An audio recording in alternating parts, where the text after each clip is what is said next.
Olá, boa noite. Boa noite, alunos, convidados, pessoal da Faculdade SNG. É com um grande prazer, tá, que nós temos abrir a nossa noite hoje com uma palestra muito interessante, com um palestrante. Então, eu vou falar do currículo dele, vou apresentar ele para vocês, tá? Aí depois vocês vão ficar à vontade, vocês podem mandar pergunta aí no chat, tá? Que eu vou fazendo as perguntas para ele. Então, assim, as dúvidas que vocês tiverem, vocês podem perguntar.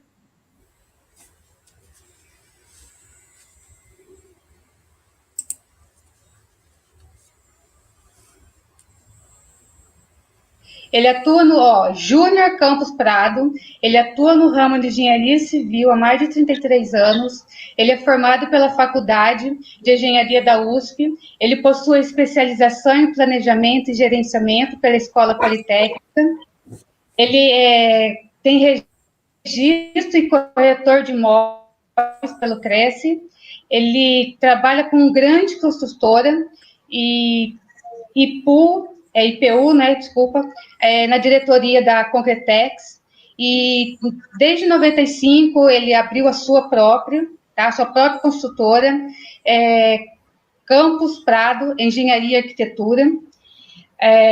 Não parou por aí não, tá? Ele trabalha como engenharia civil, ele obteve sucesso também como empreendedor em diversos ramos, tá? Inclusive, ele tem aqui uma casa, ele fala que tem uma casa noturna, é marketing de gerenciamento de negócios, proprietário de casas noturnas da cidade de Jaú, além de cargo como diretor regional adjunto da DEPAR, da Fiesp, vice-presidente do Conselho SESI-Senai, lá de Jaú, Fiesp, membro da Sinduscol São Paulo, Sindicato da Construção e proprietário da Escola do Engenheiro e Arquiteto Empreendedor. Tá? Então, assim, currículo dele, você viu que conhecimento aqui vocês vão poder adquirir muito. Então, só tenho a agradecer, tá, a presença de vocês e muito mais a presença dele, tá, que aceitou prontamente, assim que eu falei com ele, ele já aceitou o convite para poder participar e falar com vocês, transmitir um pouco do conhecimento, né, um pouco porque tantos conhecimentos que ele tem nesse tempo, nessa noite aqui, não vai ser possível. Tá, então, eu agradeço a todos, seja bem-vindo, Júnior, agora é tudo seu, fala, tudo sua.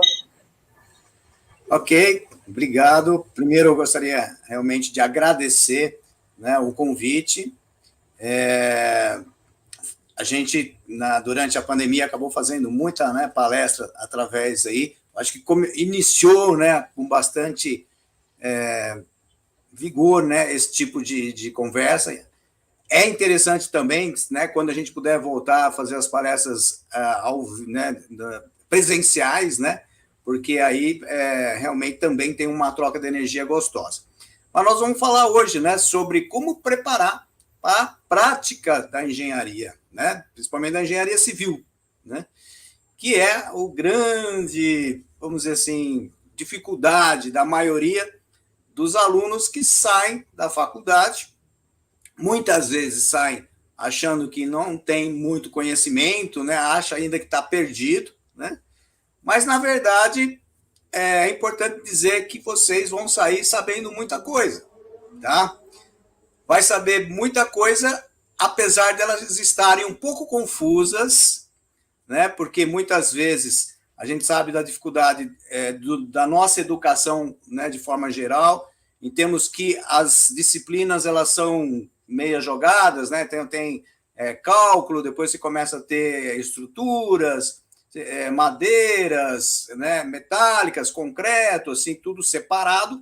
E, na realidade, na prática, você, de repente, vai fazer uma casa, né, que vai ter uma fachada com madeira, com metálica, com concreto armado, né, com diversos tipos de acabamentos. E aí começa vamos dizer assim, a complicar no sentido de que tudo aquilo que a gente aprendeu, ela precisa se organizar, né? A gente precisa parar um pouco para pôr em prática, né? Pensar, mas o conteúdo das faculdades, vocês podem ter certeza que é muito importante tá? O que vocês estão aprendendo e, né, que realmente assimilem o máximo, porque vai ser usado tudo isso daí mesmo.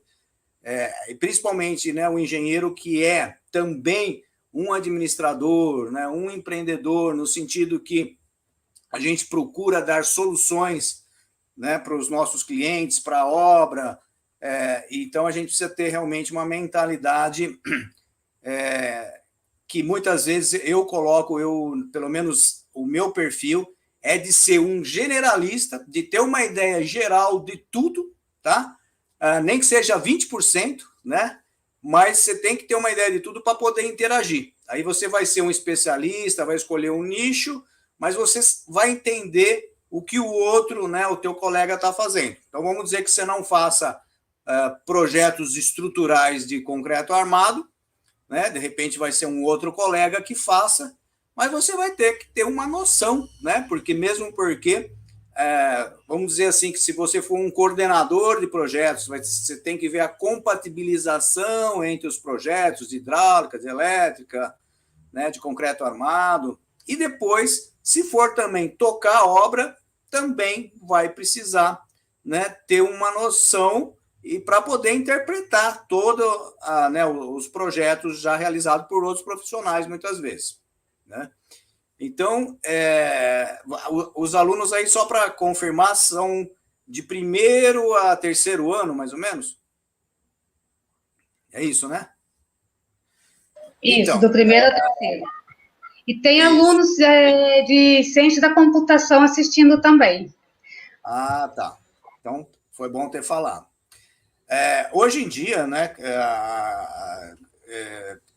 cada vez mais a computação está muito junto, né? Então, a prática da engenharia civil também se dá muito com a utilização das tecnologias hoje, né, de informática, né? Então, hoje é utilizado, eu falo hoje porque eu sou do tempo que a gente fazia, por exemplo, projeto com tinta nanquim, papel vegetal, né? Depois eu fui aprender AutoCAD, por exemplo, em 1990, fazendo em cima do DOS, né? Ou seja, era uma tela preta, não tinha Windows, não tinha esse colorido, né? Era simplesmente uma tela preta e os comandos eram... eu tinha que digitar. Então, quando eu ia fazer um line, não tinha o ícone do line, né? Eu tinha que digitar line. Aí eu ia do ponto 00 até o ponto 0,1, por exemplo, que eram as coordenadas. Então, a gente tinha que estar também sabendo bem as coordenadas para poder fazer isso tudo.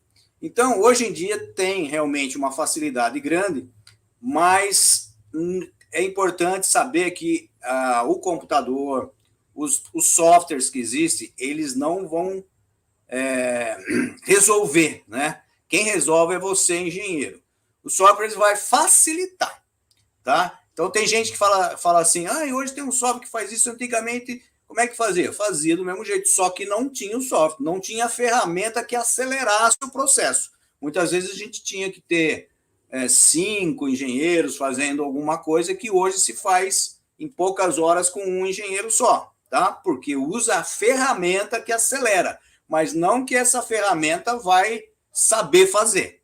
Tem alguns alunos que eu tenho também que às vezes fala, Júnior, eu preciso de uma planilha de orçamento, né? Porque eu não sei fazer muito orçamento, então se vê uma planilha boa para mim. Fala, não adianta, né? Você primeiro precisa saber fazer orçamento, tá? E eu até falo o seguinte, que a melhor planilha de orçamento é aquela que você faz. É aquela que você tem consciência e você, vamos dizer, programou num Excel, né? E aí você faz a sua planilha. Então, se você, de repente, lá está fazendo um orçamento e sabe do que tem sua obra, do que não tem, se você tiver que mudar alguma coisa, você sabe aonde mudar. Às vezes um software está ali meio, né? Você joga só os dados, ele depois te dá uma resposta e você não sabe, às vezes, ter segurança da interpretação, né, daqueles resultados, tá? Então, é bastante importante conhecer, né? Mesmo que você tenha um software que faça tudo, mas você tem que ter uma ideia que o resultado é coerente, tem coerência, né? Então, você tem que ter essa ideia. Mas o importante também, que eu digo aqui, que para a prática da engenharia, muitos de vocês, alguns falam assim, o que eu já posso ir fazendo?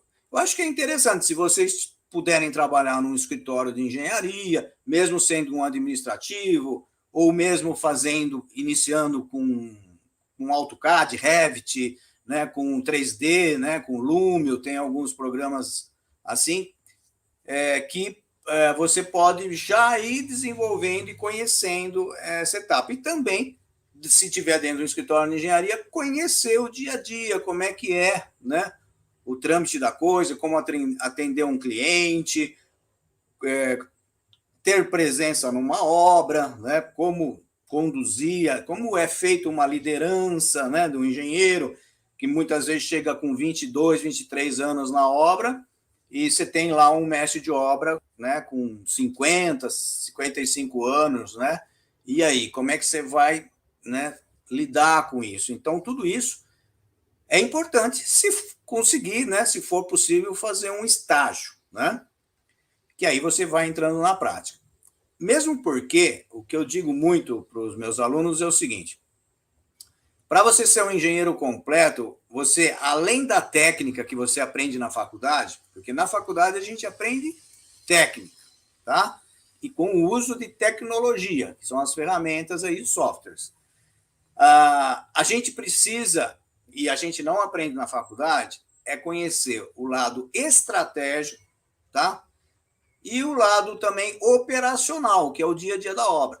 Então, a gente sai da faculdade sem saber, né, uma grande parte da nossa vida prática. A gente tem a teoria, cálculos, faz projetos, né? Mas, e aí? E o lado operacional, quando chegar na obra, né? Tem uma grande dificuldade porque não vivenciou durante a faculdade. E a estratégia, que é, por exemplo, como você captar cliente, né? Qual é o nicho de atuação que eu vou entrar, né? Onde está o meu público-alvo, né? Como que eu chego nesse público para que eu possa ter o contato para ele me conhecer, saber que eu faço algo, né? Eu faço, sei lá, construção de casas populares, né? Então, tem essas coisas que, infelizmente, a faculdade ela não ensina e que você vai ter que aprender, porque você só com a técnica você vai chegar, né? Pode até abrir um escritório, você não vai captar cliente, por exemplo, que faz parte da estratégia que você precisa ter para buscar esses clientes, tá? E também o lado da obra, o dia a dia da obra, né? Então, o que eu digo é o seguinte, por isso que é importante, durante a faculdade, vocês estarem realmente conhecendo essa técnica, porque ela vai ser aplicada, vai ser necessária, tá? E aí você vai conhecer na prática essa estratégia e o lado da obra do dia a dia. Agora, isso se você for um autônomo, de repente você pode se formar e de repente abrir, né, um escritório, então você teria que saber a estratégia e o lado operacional. Agora, se você for contratado como um funcionário, aí já a coisa, vamos dizer assim, facilita no sentido que você já vai ter uma estrutura montada, vai ter uma empresa que já faz captação de clientes, né? Já vai em busca de obras, tá? E que já tem as obras sendo tocadas por alguém, que aí você vai lá mais, né, para conhecer e aprender junto, tá? E aí você vai conhecer, sabendo da técnica que você aprendeu na faculdade, isso vai facilitando, tá? Então, o que eu digo é o seguinte, para vocês que têm alguns caminhos para vocês depois da faculdade, né? Que é o ser funcionário, ser autônomo ou até mesmo montar uma empresa, tá? O que eu aconselho para vocês, para montar a empresa, deixa para lá para frente. Porque se você montar a empresa, a empresa ela dá muita dor de cabeça, no sentido que tem toda uma parte, né, de contabilidade, de impostos, que aí vai te desviar, porque principalmente no início, que você tem que focar onde? Em buscar cliente. Por exemplo, se você for um autônomo, Então, é melhor ser autônomo, aí você foca, né, em buscar cliente, em buscar um nicho adequado, saber onde esse público-alvo, né, está, e aí sim, então você direciona esse foco para isso, para depois montar uma empresa. Ou se não, o outro caminho é ser funcionário, né? Cada vez mais a dificuldade está maior de ser funcionário. A gente percebe que, anos atrás, existiam mais empresas grandes, tá? E menos faculdade, menos engenheiros formando, né? Então, a gente quase todo mundo se encaixava nas empresas que existiam, né? Até então. Hoje, já não tem tantas empresas grandes e o número de alunos saindo da faculdade é bem maior. Então, a grande maioria está tendo que se virar, muitas vezes, como um autônomo, né? Por isso que eu digo que o autônomo, ele tem que conhecer a técnica da faculdade, mas tem que conhecer algo mais, que é a estratégia e o lado operacional, para poder dar a tranquilidade, né, do profissional em seguir, né? Porque, vamos dizer assim, tem gente que fica com medo de captar cliente, até talvez tivesse facilidade de captar, mas fica com medo porque depois não sabe como é que vai ser a obra, não sabe como que ele vai tocar, formar, por exemplo, uma equipe, né? Então, por isso precisa ter o conhecimento também do lado operacional, que vai dar tranquilidade para você chegar, né, e abordar as pessoas oferecendo o seu trabalho, tá? Então, você vê, são uma variedade bastante grande, né, de coisas que eu acho que vocês que estão me ouvindo vai começar a perceber, né, e se preparar para esse mundo, né, da prática da engenharia, tá? Seria interessante aí, né, vocês que estão aí ouvindo, se tiver alguém que quiser fazer perguntas, né, complementar alguma coisa, alguém que já tenha alguma ideia, né, de alguma coisa, mas não tem certeza e queira perguntar, a gente está aí também, né, para isso, para poder responder para vocês, tá? Mas o que a gente pode dizer é o seguinte, olha, eu divido na vida prática 6 etapas que são assim fundamentais para que você desenvolva, tá? Como eu dou aula na prática, eu tenho uma escola online, né, que a gente tem os cursos para os formandos, que se formou e está com dificuldade de desenvolver o teu trabalho, tá? Porque muitos dos alunos, às vezes, encontram dificuldade e vai fazer uma pós-graduação. E, infelizmente, a maioria faz a pós e depois não usa aquilo com objetividade, tá? Porque eu digo que todo aprendizado é útil, mas, às vezes, aquele aprendizado, vamos dizer, faz uma pós na correria e depois não vai usar de uma forma objetiva no mercado de trabalho, né? Então, eu sempre aconselho tentar pôr em prática, né, depois de formado, pôr em prática, ou seja, tentar se encaixar em alguma empresa ou tentar realmente desenvolver sozinho e pode ter um apoio, talvez, às vezes, de um mentor, tá?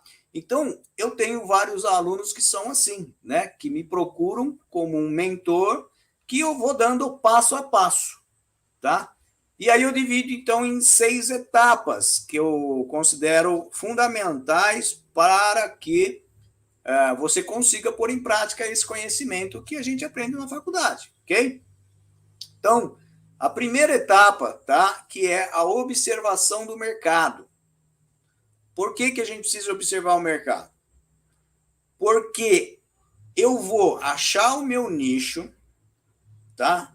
Para depois, talvez, até fazer uma pós, tá?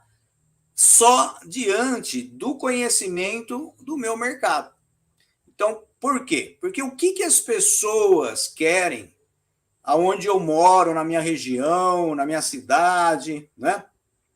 É uma cidade quente, É uma cidade fria? É uma cidade que, por exemplo, é quente, tem muita gente construindo piscina, por exemplo? É uma cidade pobre? É uma cidade rica? Né? Então, eu vou fazer casas de alto padrão, vou fazer casas de baixo padrão, né? Então, você observando o mercado, você vai ter uma análise geral para você falar, poxa, as pessoas aqui querem isso, né? Querem, por exemplo, casas de alto padrão. Vamos dizer que eu estou numa cidade bacana, que tem bastante gente com dinheiro. Eu falo assim, ó, as pessoas querem casa aqui de alto padrão. Eu vou, então, partir para esse nicho e vou me especializar. E aí eu vou desenvolver, mas sabendo que já existe esse mercado.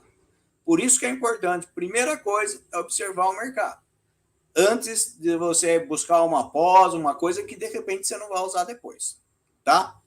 Então, essa parte é bastante importante, mesmo porque quando você vai observar o mercado, você tem que fazer uma análise da sua cidade, qual é, por exemplo, o plano diretor, para onde que a sua cidade está crescendo, vai surgir bairros, por exemplo, estritamente industriais, né? Então, de repente, eu vou me especializar em barracões industriais, né? Então, eu sabendo do que está acontecendo na minha cidade, eu vou me preparar para essa prática, tá? Com o conhecimento aí desenvolvido, né, pela faculdade, e aí eu vou lá utilizar através das estratégias. Então, essa parte de observar o mercado já faz parte da estratégia. Você não vai aprender na faculdade isso, mas você vai ter que saber, porque senão você não consegue usar o que conheceu aí, né, na faculdade. Então, tendo essa já né, análise do mercado, conhecendo, sabendo para onde a cidade vai crescer, o padrão da cidade, o que as pessoas querem, né? Muitas vezes você até tem que também fazer network, conhecer, participar de reuniões, por exemplo, da igreja, de associações, participar de clubes sociais, clubes esportivos, né? Isso tudo você vai tendo um network para conhecer as pessoas e saber o que elas querem. Aí você vai se posicionar e vai, dentro do seu conhecimento da faculdade, partir para um mercado, né? Para um nicho, no caso, a uma especialização. Depois do mercado, a gente tem o planejamento de marketing, né? Então tá, eu já observei, já sei onde está meu público-alvo, e agora eu tenho que dizer para ele que eu existo e que eu faço aquilo que eles querem. Então, essa é a hora que a gente tem que fazer um planejamento de marketing, né? Ou seja, eu já tenho o meu produto, sei onde o meu produto no sentido assim, já tenho o meu nicho de atuação, já sei onde está o meu público-alvo, então eu vou usar qual mídia, né? Qual maneira de divulgação. Então, por exemplo, se é um público de alto padrão e esse público frequenta com bastante, que a gente vê que tem esse público de alto padrão, um clube, por exemplo, esportivo, por que não fazer um outdoor nesse clube, né? Se divulgando ali, né? Porque muitas vezes a pessoa fala, outdoor não funciona. Depende, né? Nesse caso, funciona mais até do que um Instagram, por exemplo, né? Tem situações que o Instagram vai funcionar melhor. Então, depende de onde está o seu público e qual é o teu posicionamento, né? O teu nicho, a sua área de atuação, tá? Então, tem toda essa parte de marketing que faz parte também da estratégia. Depois, você fez o marketing, o cliente vai te procurar, né? Porque aí você fez o network, você se divulgou, o cliente já sabe, tem um engenheiro que é especialista em piscina. Eu vou fazer piscina, eu vou conversar com esse cara, né? E aí, então, você tem que saber também atender um cliente, né? Como se comportar, como apresentar o seu trabalho para ele para gerar valor, né? Muitas vezes tem gente que atende um telefone e a pessoa fala, quanto fica um projeto tal? O cara passa lá um preço. Passando um preço assim, o teu trabalho não tem valor nenhum, né? Porque não viu nada, ele está preço puro, preço por preço. Agora, se você chama para o teu escritório, ou mesmo através, né, de uma videoconferência, aí você mostra qual é o padrão do seu projeto, o que você vai fazer, né? Que você vai fazer um anteprojeto, e depois você desenvolve um projeto arquitetônico, o que o projeto arquitetônico tem detalhes, por exemplo, de o sistema construtivo, qual é os materiais que vai ter, quantitativo dos materiais, né?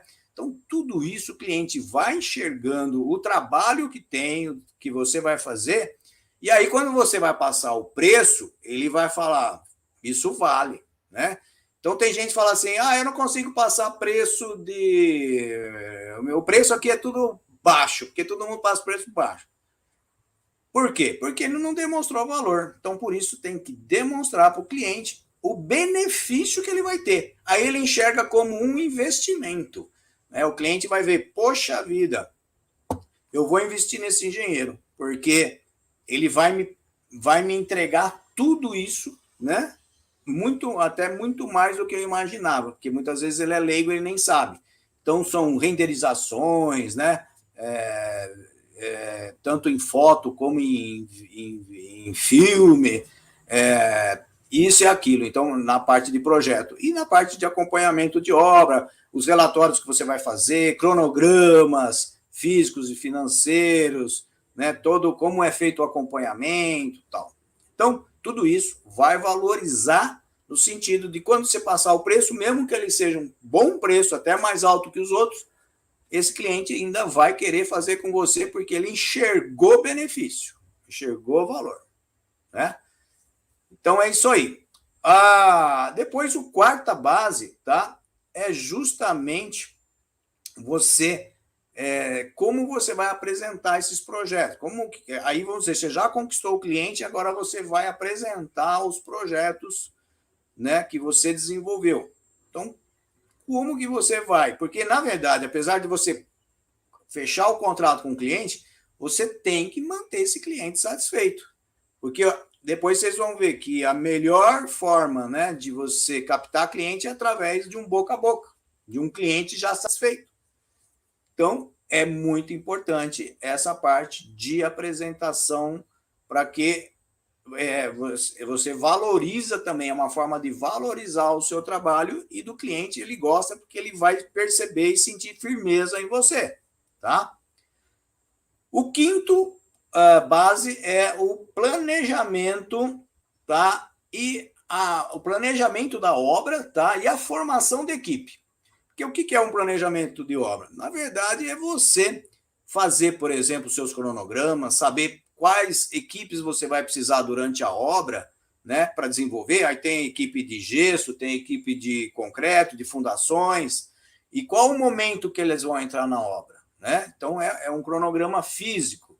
Então, de tal data, né, que tem uma duração aí, sei lá, de 30 dias, então vai entrar a equipe de pintura, né? E aí eu tenho uma sequência, porque depois, quando eu estiver tocando a obra, eu com esse cronograma na mão, eu vou estar já com antecedência enxergando. Daqui 15 dias eu vou precisar dos pintores. Então, eu já vou correr atrás dele para não falhar, porque daqui 15 dias eles têm que estar ali na obra. Então, em cima de um cronograma físico e do financeiro também, que é importantíssimo, porque uma gestão de obra tem três tripés de uma gestão de obra, né? É o prazo, que é justamente através de um cronograma físico, o custo, por isso que precisa ter um cronograma financeiro e acompanhar para não estourar, né? Porque se estourar, a gestão está mal feita. E também o escopo, no sentido de que qual é o objetivo desse projeto, o que você está fazendo, qual é a finalidade. Então, você não pode chegar no fim e desenvolver algo que não vai servir para aquela finalidade que você gostaria, né? E tudo isso que vai gerar a qualidade na sua gestão, tá? E o sexto é justamente o acompanhamento da obra, tá? Então, depois que você planejou, formou a equipe, a obra vai acontecer. E aí, né? Como você vai fazer sua liderança ali, fazer com que as coisas aconteçam através deles, né, das outras pessoas, tá? Porque você não põe a mão na massa, você é um engenheiro, né? O que você vai é ter uma liderança tendo conhecimento dos cronogramas e tudo isso que eu falei no planejamento, você vai fazer com que as coisas aconteçam daquele jeito planejado. E para isso você tem que motivar a equipe, né? Você tem que conhecer também quem é que está na equipe para poder usar as pessoas certas no lugar certo, né? Saber fazer, por exemplo, momentos de capacitação dos funcionários, né? Inovações que surgem no mercado, precisa ter palestras, precisa ter muitas vezes parcerias com fornecedores, né? Que o próprio fornecedor que ele quer vender os produtos, ele acaba indo na tua obra, indo na tua construtora, se você tiver uma construtora, para apresentar, né, um produto novo, porque ele vai querer vender aquilo. Então, ele vai apresentar como que aplica, né, quais são as regras, né, para a utilização do material, né? E tem um manual, por exemplo, ele vai desenvolver, e tudo isso vai fazer com que a sua equipe esteja atualizada e capacitada para fazer uma boa obra, tá? Então, aqui, ó, você vê que aqui a gente teve aqui um pouco mais, eu acho que de meia hora, né? A gente acabei falando bastante coisa do desenvolvimento, que são as 6 etapas. Você tendo esse conhecimento, vai facilitar muito na prática da construção civil, tá? Então, o que vocês, vou voltar a falar, estão aprendendo na faculdade, é super importante, é a técnica, mas depois vai ter que pôr isso em prática, vai ter que vender isso, né? A gente está estudando isso para poder ajudar alguém. E quando a gente vai ajudar alguém, ele vai nos pagar por isso, né? E pagar satisfeito, porque a gente vai dar um retorno para esse cliente. Então, essa é a parte, vamos dizer assim, do negócio em si, né? Ninguém faz engenharia civil ou qualquer outro curso simplesmente porque gosta, né? Na verdade, a gente faz também como uma maneira de poder tocar a nossa vida, de viver, de ganhar dinheiro, né? De se manter e de poder, num certo momento, conforme o desenvolvimento da sua carreira, usufruir cada vez mais da sua vida através de mais tempo livre, né? Infelizmente, a gente vê algumas pessoas que vão no caminho contrário, acaba ficando cada vez mais um escravo, vamos dizer assim, da profissão, né? Porque não sabe passar preço, então faz um monte de trabalho com preço baixo, fica a vida inteira trabalhando que nem um camelo e, vamos dizer assim, não tem tempo para ele mesmo, né? Para um lazer, para uma viagem, para fazer um esporte. E aí não é vida, né? Então, o que eu digo, eu sempre pondero a prática, né, da engenharia com muita consciência, né, com muito conhecimento, essa visão, que eu digo que tem que ter uma visão geral, né? Porque se a pessoa for muito especialista e só saber daquela área específica, sem ter conhecimento do resto, ela vai ter dificuldades, por mais que ela conheça profundamente uma área só, né? Então, tem de tudo isso daí que é importante. Eu, vamos dizer assim, né, vou aproveitar aqui esse momento e se depois alguém quiser me pedir o link, né, eu já escrevi 4 livros e esse aqui é o meu último livro que foi lançado fazem uns 3 meses, tá? Foi no final de agosto e diz aqui muito, porque é empreender na engenharia civil, né? Então, praticamente eu falei aqui muito, né, do que tem aqui. Aqui, claro, tem muito mais do que isso que eu falei, mas é justamente para as pessoas que estão aí na faculdade ou saindo, né? Aqueles que estão aí para o mercado, como que vai empreender, ou seja, como que vai perceber de fazer com que cada obra, cada projeto seja um empreendimento, né? Que ele tem que ser viável, né? Porque assim, você não vai fazer uma casa simplesmente porque é bonita, ela tem que ser viável. Viável como? A maioria das vezes é economicamente. Então, temos perguntas, tá, Júnior? Se puder, eu falo para você. Temos perguntas de aluno. Na hora que você puder, pode concluir o pensamento. Certo, só vou concluir aqui dizendo que realmente o empreendedor vendo cada obra, cada negócio como um empreendimento, ou seja, são empreendimentos que precisam dar, né, resultado. A maioria das vezes é resultado financeiro. Às vezes não, tá? Às vezes você pode, por exemplo, ter alguma empresa que quer, por exemplo, a mesma pública, às vezes, porque, né, por exemplo, aí na pandemia teve que se fazer hospitais, isso e aquilo, né? Claro que eu estou falando, vamos dizer, naquilo com boas intenções, honestamente, né?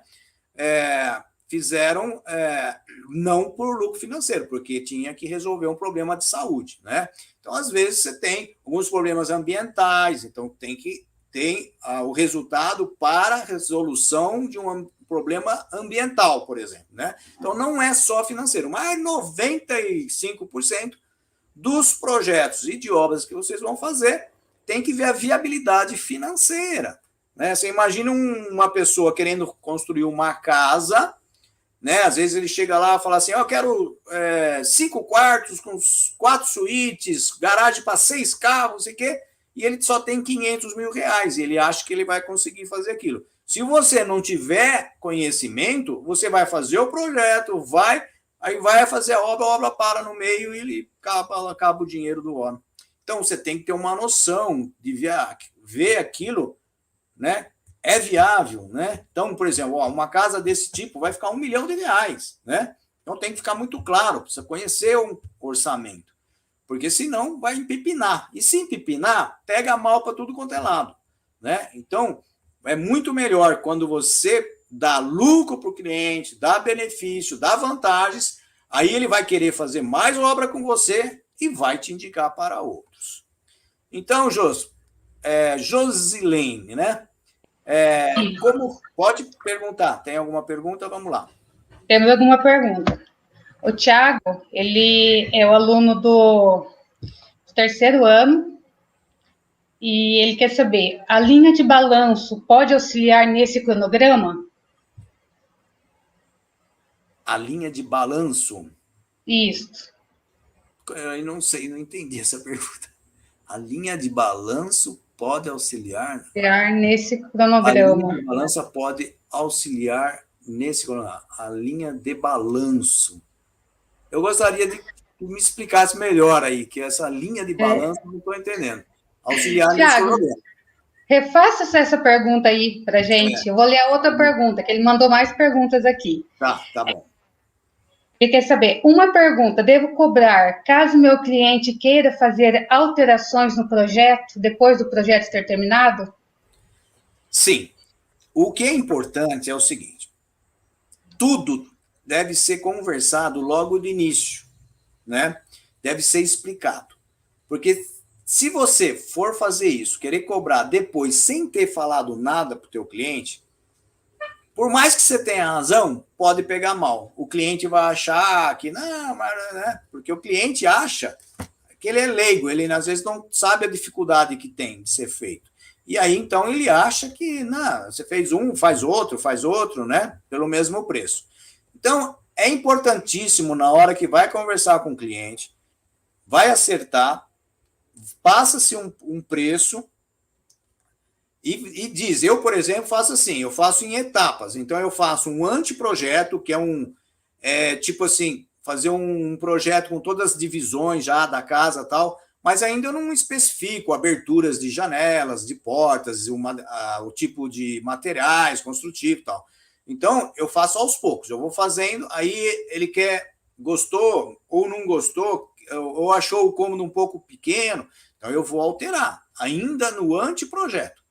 Tá? Por quê? Porque se eu fizer ele todinho, já com todas as dimensões de portas, janelas, cortes, vamos dizer que eu já faça cortes, material de acabamento, se ele mudar, eu vou perder todo esse serviço, né? Então fica complicado. Então, eu vou lá, faço o primeiro croquis, que é esse anteprojeto, gostou, se ele não gostou, faça a modificação, mostro de novo, mostrou. Então, aí eu já vou para o projeto, que é o projeto já arquitetônico, por exemplo. Então, aí eu já vou começar. Eu já sei que ele gostou daquele projeto, e aí eu vou, então, fazer o desenvolvimento, né, na parte arquitetônica, com detalhamentos, por exemplo, de materiais, qual o tipo de piso, tamanho de janela, telhado, vamos dizer que ele já definiu, vai ser um telhado embutido, não vai ser qual tipo de telha, é metálica ou cerâmica, tudo isso, então, vai ser colocado nesse projeto mais adiante, depois que eu fiz a planta, né, ou depois do croquis aprovado. E depois, mais na frente, eu vou fazer um último lá com 3D, ele vai ver, é isso mesmo que você quer, é isso, é assim e tal, aí é aprovado definitivamente, né, e aí depois faz de prefeitura isso, aquilo. Só que, na primeira reunião, eu vou falar para ele tudo isso que eu falei para você agora. Eu faço o anteprojeto, faço o arquitetônico, faço em 3D, e aí depois nós vamos fazer o de prefeitura. Só que, se chegar lá no fim, né, se mudar, quiser outro, aí é outro projeto, é outro preço, né? É como se começasse do zero, tá? Então, eu já explico na primeira reunião. E aí ele já vai saber. Então, ele já vai também tomar muito mais cuidado, porque ele já vai saber que se ele mudar depois, ele vai ser cobrado novamente. Então, ele já vai até mesmo tomar mais cuidado na hora que você apresentar o anteprojeto, projeto arquitetônico, em já resolver, né, o que ele quer, o que ele não quer, tá? Para que não chegue até o final e ele mude novamente, e aí vai ser cobrado. Então, é isso. Deve ser cobrado? Deve ser cobrado, mas deve ser explicado logo de início que isso vai acontecer, tá bom? Ele falou assim, Júnior, linha de balanço no Excel, ajuda no cronograma? Sim, tá. Então já utilizando a parte do Excel. Sim, claro. Eu faço meus cronogramas tudo pelo Excel, tá? Vamos dizer assim, né? Sou do tempo que não tinha muito software. Eu fui desenvolvendo e tenho até hoje a grande maioria em Excel mesmo, nas planilhas. Então, lá você pode, claro, fazer ele em barras, né? Que normalmente é em barras de Gantt, ou senão você pode também fazer qualquer outro tipo, né, de utilização. Talvez essa balança, né, ele usou um termo aí que eu não conheço, mas vai ver que linha de balanço. Linha de balanço, alguma ferramenta do próprio Excel, né? Claro que tudo que for uma ferramenta que vai te facilitar a visualizar, né? E principalmente é bastante interessante isso, quando você tem que fazer não só para você. Você vai levar lá para a obra, você vai explicar lá para o engenheiro, para o mestre de obra, ou às vezes é um engenheiro, né? Porque, por exemplo, quando você começa a crescer, você vai ter um engenheiro que às vezes vai contratar um engenheiro que vai ficar na obra, né? Uma obra grande. Ou se não, um mestre de obra, um encarregado. É interessante que eles saibam o que eles têm que fazer. Então, não adianta também você, engenheiro, ter suas planilhas e o pessoal de campo não saber, né? E aí, como que você vai cobrar deles, né? Como você vai falar, olha, a semana que vem tem que concretar essa laje, né? Ele não está nem sabendo, assim, vamos dizer. Então, o ideal é que tenha realmente um trabalho feito, né? Impresso no papel, afixado na obra, para que todo dia, não só você, como o mestre de obra, o encarregado, o próprio pedreiro, às vezes é simplesmente um pedreiro, saiba, né, que ele tem que acompanhar aquele cronograma. E se não acompanhar, você vai ter que fazer alguns ajustes, porque o que acontece, às vezes, choveu 3, 4 dias seguidos, por exemplo. Sai um pouquinho do cronograma. Então, aí você vai ajustar e aí você vai anexar um novo cronograma atualizado, tá? Não tem problema nenhum. Por quê? O cronograma, na verdade, é uma direção. Você vai seguir ele, porque você sabe que se seguir ele, você vai chegar no fim aquilo que você quer. Agora, se mudou as condições, uma pandemia, por exemplo, mudou, a obra ficou um mês parado, você vai ajustar aquele cronograma, tá? E depois continuar. Não tem problema nenhum, tá? Faz parte os ajustes, tá? Por quê? Porque o cronograma é uma forma de te mostrar um caminho. Não que ele vai ser exatamente aquilo. Ninguém tem bola de cristal de fazer um cronograma que vai ser 100% feito. Mas a ferramenta que você usar dentro do Excel, eu acredito que seja uma das ferramentas que tem no Excel, se ela for uma forma que demonstre para o teu pessoal de obra também, né, de uma forma mais fácil até de entender aquele cronograma, ótimo, parabéns, utilize. Tem outra pergunta aqui. Opa! Depois de um projeto foi dado alvará pela prefeitura, não poderá mais ser realizada nenhuma alteração? Olha, é o seguinte, ó.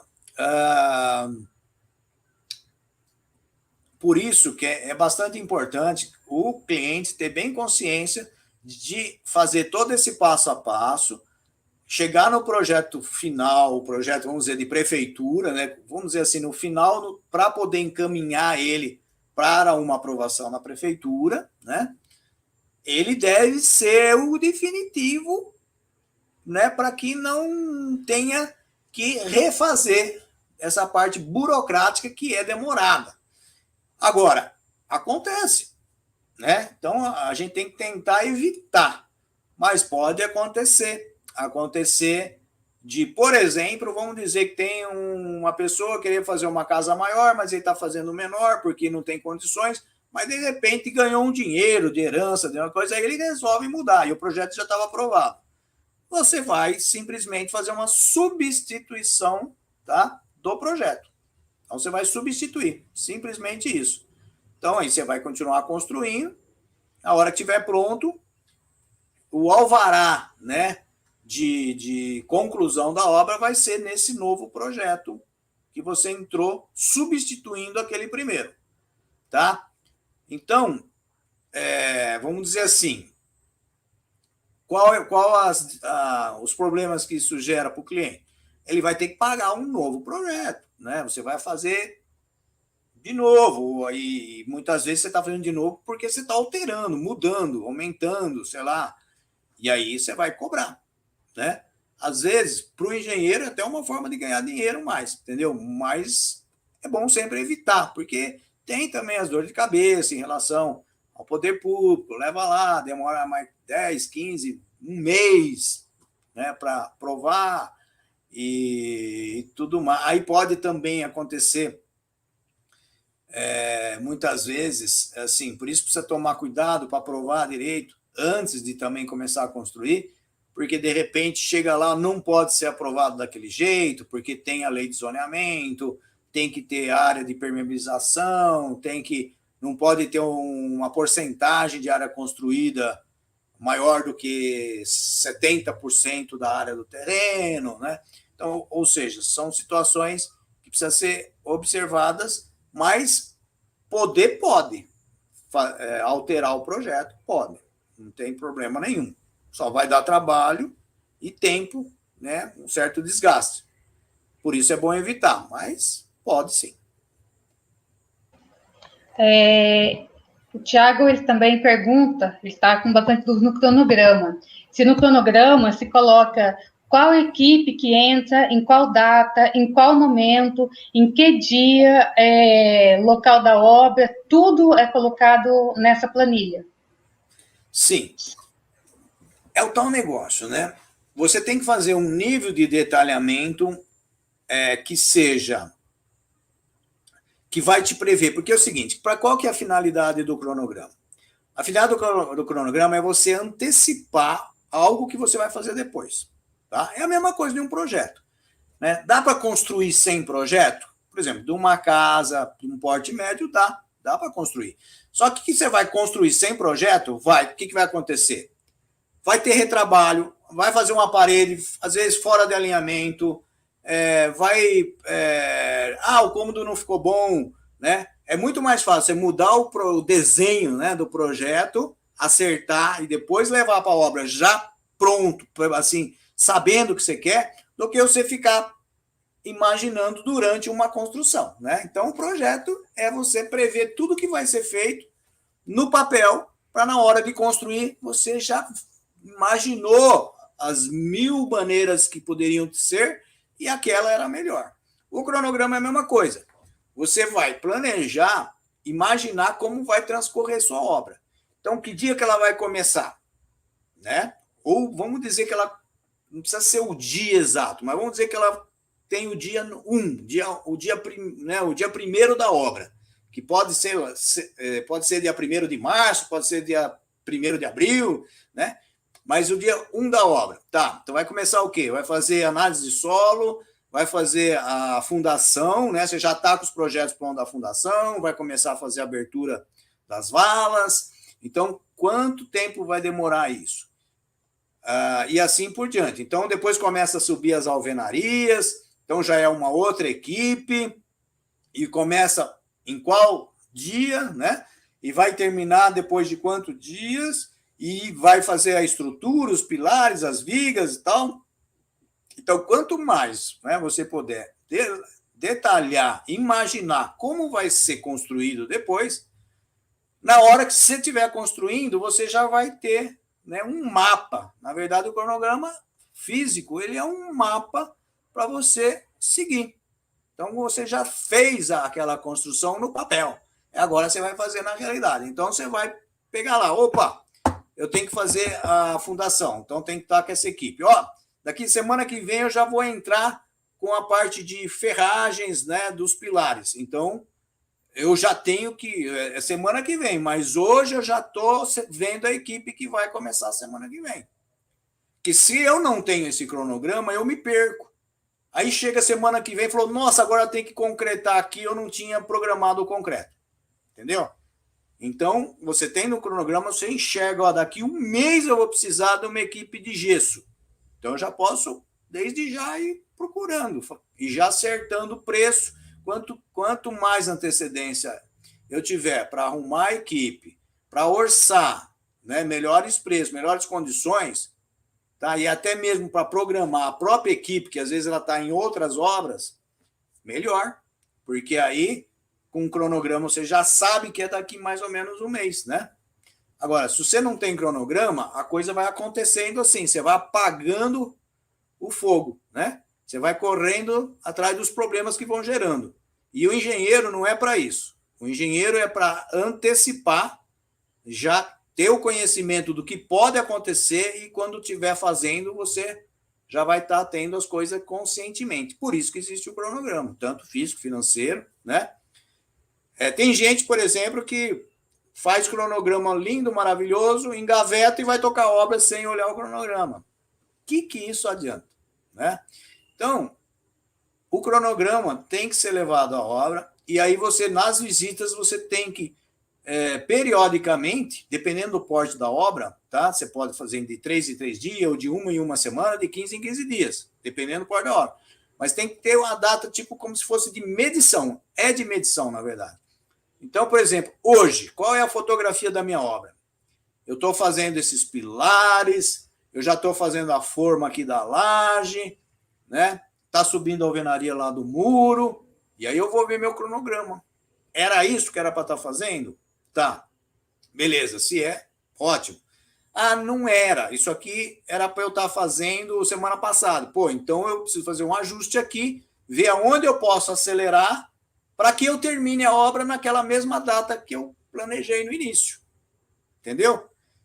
Então, o cronograma serve para isso. Se eu tiver adiantado, beleza, estou adiantado, eu posso até, né, ter mais tempo para poder cotar, ter isso e aquilo, que eu ainda vou estar tendo o cronograma, né? Ou senão você mantém essa folga de adiantamento, né? Essa folga de antecipação, porque se um dia acontecer de chover demais, isso e aquilo, você compensa isso. Então, por isso que existe também, né? Quando a gente fala, tem o PERT, né? PERT e CPM, que são as situações, por exemplo, no CPM, você faz uma situação de um cronograma que seja mais provável. Você faz uma situação pessimista, que é uma situação onde, vamos dizer, vai demorar um mês a mais a obra, e uma situação otimista, que é aquela situação que deu tudo certo, não deu nenhum problema, não choveu demais, não fez nada, não teve acidente na obra e tal. Então, aquela otimista, de repente, ela termina a obra um mês antes, né? E a mais provável é a que fica no meio. Então, você vai trabalhando com isso, tá? Dentro do seu cronograma físico também. Por quê? Porque muitas vezes você fez um orçamento, tá? E você, vamos dizer assim, que você vai ganhar dinheiro ou vai perder dependendo desse controle que você tem, né? Porque se você gastar além, de repente você possa ter prejuízo. Se você gastar menos, for bem administradinho, tiver boas surpresas, né, tudo positivo, você vai ter um lucro maior. Então, por isso a importância dos cronogramas, tá bom? Tem mais perguntas? Você quer continuar? Quer que faça as perguntas? Não, vamos nas perguntas, porque eu acho que aí vamos resolvendo os problemas aí. Tiago, ele quer saber qual o programa que ele deve investir para agregar valor, conhecimento numa consultora. Tá, qual os programas? Olha, é o seguinte, hoje em dia, por exemplo, eu vou dizer no meu caso, né? O que a gente tem o AutoCAD, tá? Não tem como hoje você desenvolver um projeto sem pelo menos AutoCAD. Mas a gente trabalha muito hoje, como eu tenho os meus engenheiros, eu tenho muito estagiário, já estão usando muito o Revit, ou mesmo o ArchiCAD, né? Qual que é melhor? É aquele que você se adapta melhor, tá? Tanto o ArchiCAD, tem uns que defendem o ArchiCAD, outros defendem o Revit, certo? Agora, o que é importante dizer é que esses softwares que, vamos dizer, na linguagem, na metodologia BIM, tá?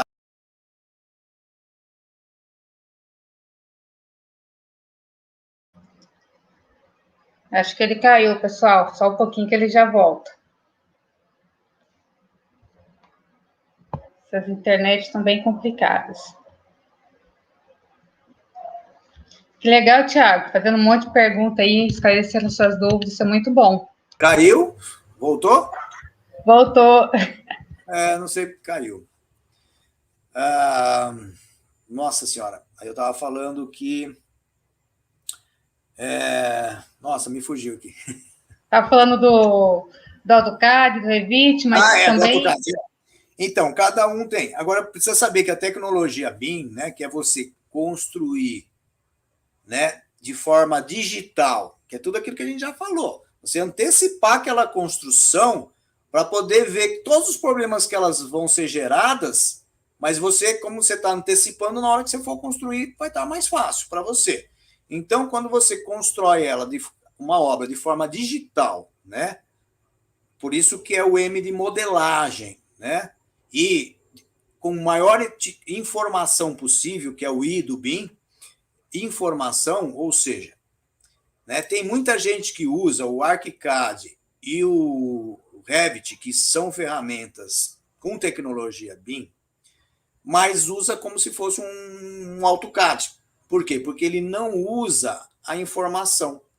É super interessante que você saiba usar, né, esses programas tipo ArchiCAD e Revit, de forma que você utilize as informações, ou seja, qual é a parede, qual é o tipo de tijolo, qual o tijolo que vai ser usado, qual é o revestimento, quantos centímetros que vai ter de argamassa de revestimento, qual é o piso, que sai o quantitativo, né, de materiais. Então, todas essas informações que o AutoCAD não dá, mas essas ferramentas dão e deveriam ser utilizadas. Infelizmente, eu vejo muita gente aí ensinando até, dando aula, achando super craque de Revit, por exemplo, mas usando como se fosse só para modelagem, só para desenho. Porque é mais fácil do que o AutoCAD para desenhar. Mas são ferramentas muito mais poderosas que podem ser usadas também pelas informações. Isso aí o pessoal de computação deve também estar me entendendo. O que é importante dizer que, a princípio, esses projetos de modelagem, por exemplo, eu uso o Lumion para fazer vídeos, né?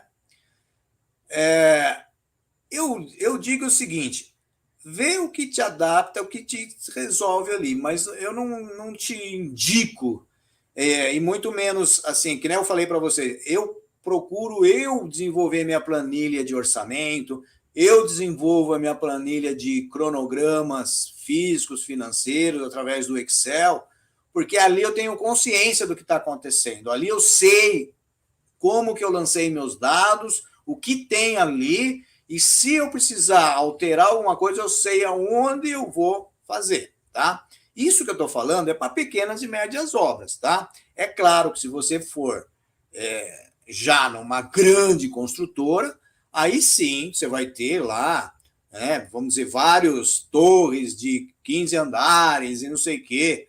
Aí, né, tem softwares aí, da SAP, um monte de software que aí você realmente vai precisar para acelerar o processo, né? Não que ele vá fazer sozinho, mas ele vai acelerar, é uma ferramenta que acelera. Então,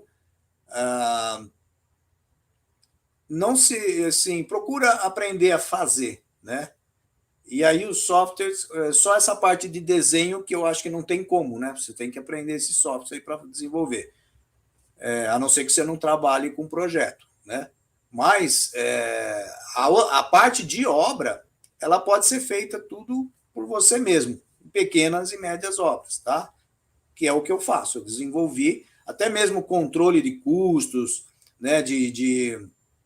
Para eu apresentar, né? O custo da obra, tudo, né? Eu uso em Excel e eu usava também em Axis, né? Depois eu parei de usar o Axis e uso só o Excel agora. Então, eu prefiro, que eu acho que tenho mais domínio sobre o resultado, sobre as alterações, sobre tudo, tá? Aí tem o pessoal da informática que desenvolve software, de repente pode ter outros argumentos para poder utilizar aí, né, softwares já prontos, tá? Que tem vários softwares, né, que não... que talvez antigamente era mais assim, limitado, né? Ele era mais um pacote fechado, vai. Hoje a gente sabe que, né, o pessoal está desenvolvendo mais aberto, que ele possa ser usado sem estar aquela caixa preta, né? Mas é isso aí. Tem mais pergunta? Tem sim, acho que é a última agora.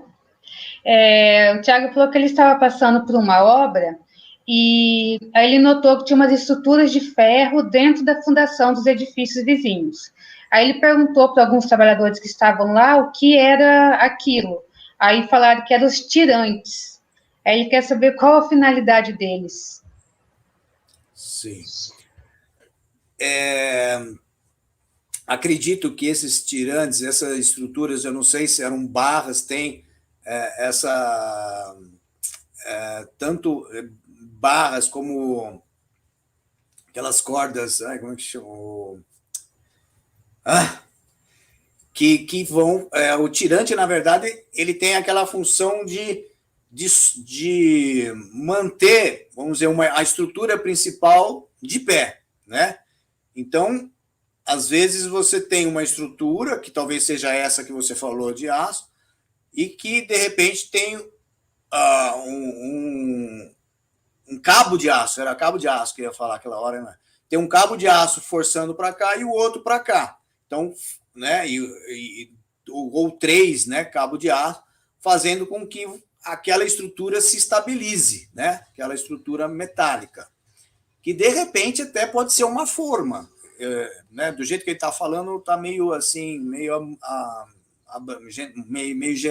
generalista, assim, né? Não sei exatamente o que é essa peça, mas de repente pode ser uma forma, por exemplo, de um tubulão, uma coisa redonda, e para aquilo se sustentar durante a concretagem, né, antes da concretagem e durante, ele foi atirantado, colocado, por exemplo, esses cabos de aço para manter, né, de pé e fixo, porque na hora que vai jogar o concreto ali, é um peso, né, que vai dar um empuxo, né, as cargas vão estar para todas as direções, então aquilo pode cair, né, pode gerar algum problema. Então, quando se colocam os tirantes, é justamente para dar estabilidade àquela estrutura principal.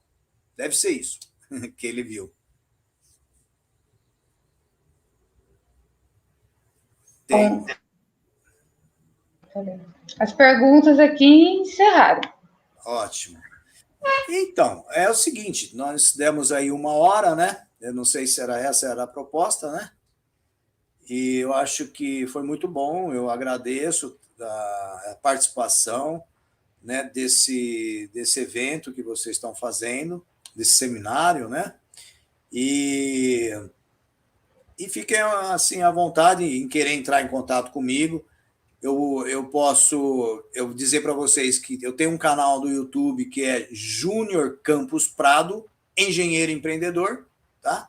Então, quem quiser entrar ali no meu canal, Júnior, tá? Por extenso mesmo, Júnior Campos Prado, engenheiro empreendedor, canal no YouTube. Quem quiser ver o meu site, que lá no meu site eu tenho... Aí você dá para ir para o Instagram, dá para ir para o Facebook, dá para ir para um monte aí de mídias que a gente tem.